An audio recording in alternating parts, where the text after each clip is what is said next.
अथ 50 सर्गः।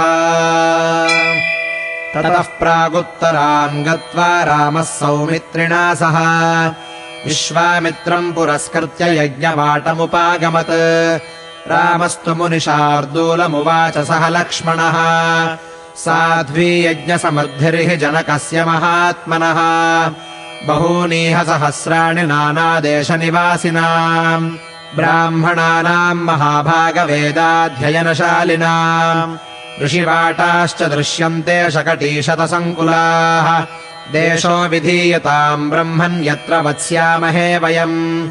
रामस्य वचनम् श्रुत्वा विश्वामित्रो महामुनिः निवासमकरोद्देशे विविक्ते सलिलान्विते।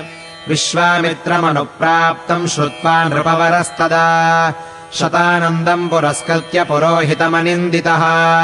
ऋत्विजोऽपि महात्मानस्त्वर्घ्यमादाय सत्वरम् प्रत्युज्जगाम सहसा विनयेन समन्वितः। विश्वामित्राय धर्मेण ददौ धर्मपुरस्कृतम् प्रतिगृह्यतु ताम् पूजाम् जनकस्य महात्मनः। पप्रच्छ कुशलम् राज्ञो यज्ञस्य च निरामयम् सतांश्चाथ मुनीन् पृष्ट्वा सोपाध्याय पुरोधसः यथार्हमृषिभिः सर्वैः समागच्छत् प्रहृष्टवत्। अथ राजा मुनिश्रेष्ठम् कृताञ्जलिरभाषत। आसने भगवानास्ताम् सहैभिर्मुनिपुङ्गवैः जनकस्य वचः श्रुत्वा निशसाद महामुनिः। पुरोधा ऋत्विजश्चैव राजा च सह मन्त्रिभिः आसनेषु यथा न्यायमुपविष्टाः समन्ततः। दृष्ट्वा स नृपतिस्तत्र विश्वामित्रमथाब्रवीत् अद्य यज्ञसमृद्धिर्मे सफला दैवतैः कृता। अद्य यज्ञफलम् प्राप्तम् भगवद्दर्शनान्मया धन्योऽस्म्यनुगृहीतोऽस्मि यस्य मे मुनिपुङ्गव। यज्ञोपसदनम् ब्रह्मन् प्राप्तोऽसि मुनिभिः सह। 12 तु ब्रह्मर्षे दीक्षामाहुर्मनीषिणः ततो भागार्थिनो देवान् द्रष्टुमर्हसि कौशिका इत्युक्त्वा मुनिशार्दूलम् प्रहृष्टवदनस्तदा।